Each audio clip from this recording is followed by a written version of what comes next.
Semenjak pandemi COVID-19 menghantam, industri barang konsumsi sempat kesulitan akibat adanya pembatasan aktivitas dan juga penurunan daya beli dari masyarakat. Dan tidak hanya pasar domestik yang terganggu, perusahaan-perusahaan konsumer berbasis ekspor juga turut terkena imbasnya akibat dari pemberlakuan lockdown oleh sejumlah negara tujuan ekspor. Namun tahun ini, ekonomi Indonesia dan dunia mulai pulih dan juga semakin kuat.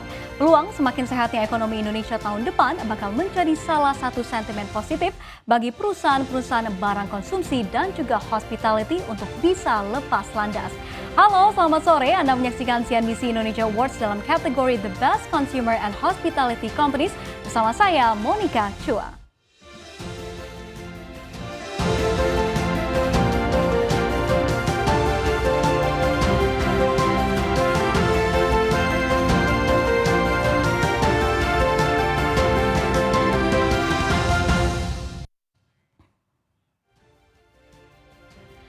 Setelah meluncurkan Alpha Gift sejak tahun 2015 lalu, sumber Alvaria Trijaya atau Alfamart telah memudahkan pelanggan dalam memperoleh akses ke berbagai fitur dan juga penawaran menarik yang ada di Alfamart.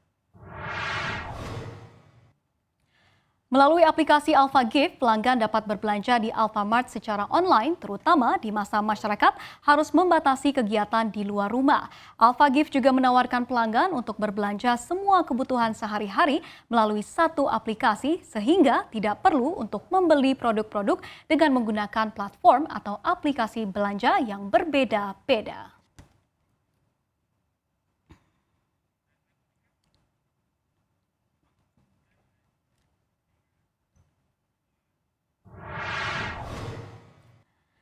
Ya, lantas seperti apa sebenarnya aplikasi Alpha Gift ini dan sudah sejauh mana penggunaan aplikasi Alpha Gift oleh para pelanggan dari Alfamart? Kita akan langsung mengulasnya bersama dengan Rian Alphonse Kalo, Marketing Director dari Alfamart. Halo, selamat sore Pak Rian, kabar sehat Bapak?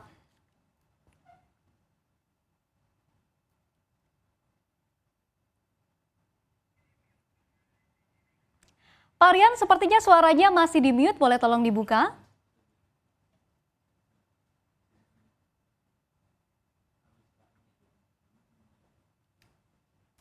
Pak Rian, bisa terdengar suara saya, Bapak? Bisa. Selamat sore. Oke. Halo, selamat sore Pak Rian. Kabar sehat, Bapak? Sehat semua. Ya. Oke, pertanyaan pertama nih Pak, sebelum kita berbicara lebih lanjut, apa sih sebenarnya aplikasi Alpha Gift ini? Aplikasi Alpha Gift adalah aplikasi belanja transaksional, yaitu aplikasi mobile, yang dibangun dengan dasar membership, sehingga menggunakan kemampuan algoritma big data yang berasal dari historical belanja konsumen, baik secara online, yaitu Alpha Gift, maupun dia belanja di toko offline. Jadi jelas ini satu konsep yang sangat berbeda dengan aplikasi e-commerce atau aplikasi belanja lainnya, di mana kami memiliki rekam jejak yang jelas mengenai kemampuan kami untuk menganalisis historis belanja konsumen, baik belanja di toko di Alfamart maupun lewat online. Dalam hal ini adalah aplikasi Alpha Gift. Ya, singkat kata, user experience-nya pasti akan berbeda karena basisnya, fundamennya adalah memahami kebutuhan konsumen melalui rekam jejak perilaku mereka belanja di toko maupun di online. Baik, namun kita ketahui Pak Aryan kan memang pandemi COVID-19 ini membuat perubahan perilaku konsumen dari masyarakat ya, di mana masyarakat sepertinya cenderung lebih memilih untuk berbelanja online ataupun melalui platform digital. Nah, seperti apa tren ini akhirnya berkontribusi terhadap penggunaan dari Alpha Gift?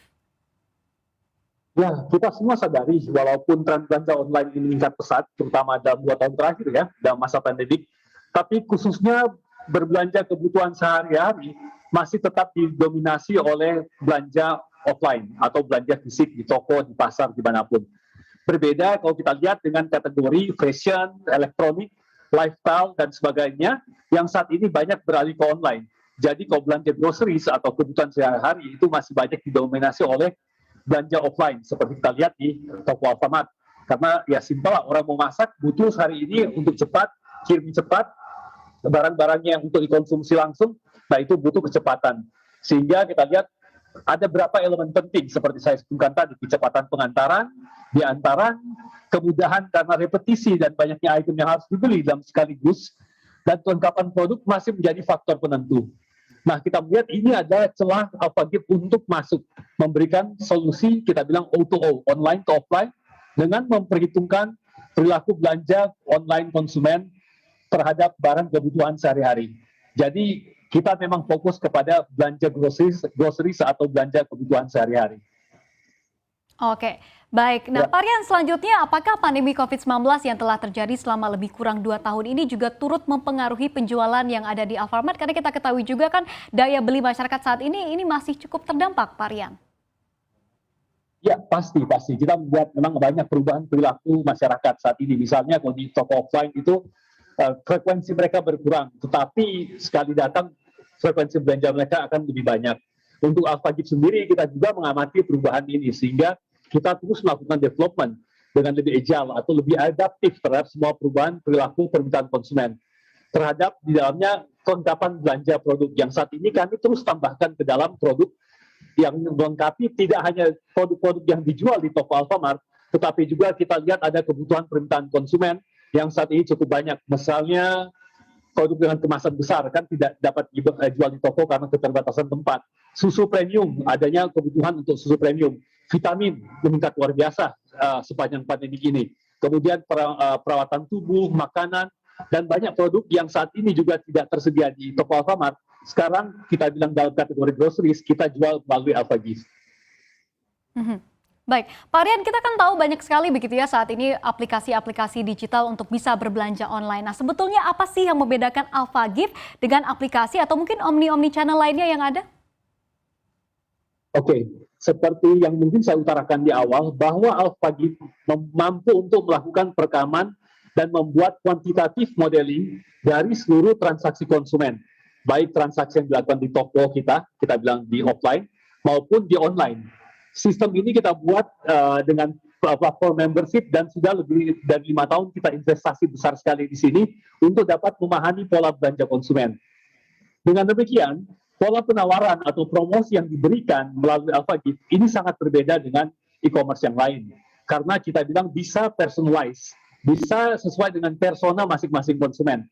Singkat kata, AlphaGift akan lebih mampu memahami konsumen karena didukung oleh knowledge atau pemahaman lebih atas konsumen yang belanja baik secara online lewat AlphaGift maupun jika mereka belanja di offline. Jadi semua behavior-nya itu kita track, kita buat modelingnya, kita berikan penawaran yang lebih tepat kepada konsumen. Jelas ini satu yang kompetensi yang tidak dimiliki oleh e-commerce yang lain. Oke, berarti hal ini yang membuat berbeda begitu ya Pak Rian. Tapi Pak Rian, kita ketahui kan persaingan antara aplikasi digital untuk berbelanja ini kan semakin sengit begitu ya. Lantas kemudahan apa sih yang ditawarkan AlphaGift bagi para membernya? Ya, AlphaGift memang terintegrasi seperti yang disampaikan dengan Alfamart, sehingga cakupan kita, toko-toko hub kita itu tersebar sangat banyak, bisa ribuan toko, sehingga kita bisa bilang bebas ongkos kirim. Bayangkan belanja groceries kan, ya kalau belanja 50.000, kalau ongkos kirimnya 20.000, 30.000, pasti konsumen keberatan. Tapi dengan cakupan toko kita ada sampaikan kita bebas ongkos kirim. Kedua, lebih cepat. Namanya kalau belanja groceries, orang butuh kecepatan. Kalau kita lagi masak, habisan bahan baku untuk masak. Nah, mungkin kita untuk menunda memasak. Kita butuh sekarang. Ibu-ibu yang kehabisan, misalnya susu untuk anaknya, agak sulit untuk menunda. Dia harus belanja dapat sekarang. Sehingga kita bilang dengan jangkauan kita, last mile kita bisa pengantaran lebih cepat. Dan yang ketiga ya, pasti kita bilang sekarang promo, kita juga banyak promonya di AlphaGift. Termasuk misalnya promo cashback yang sedang berlangsung dan kita secara rutin melakukannya. Oke, baik. Pak Rian, menarik sekali perbincangan kita terkait dengan e-groceries yang dihadirkan oleh Alfamart, tapi kita harus tahan terlebih dahulu dialog kita, dan kami akan lanjutkan dialog usai jeda berikut. Tetaplah bersama kami di CNBC Indonesia Awards 2021.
informasi lebih lengkap dan berita terkait, klik link yang ada dalam deskripsi. Dan jangan lupa untuk install aplikasi CNBC Indonesia di App Store dan juga Play Store. Jangan lupa subscribe ya.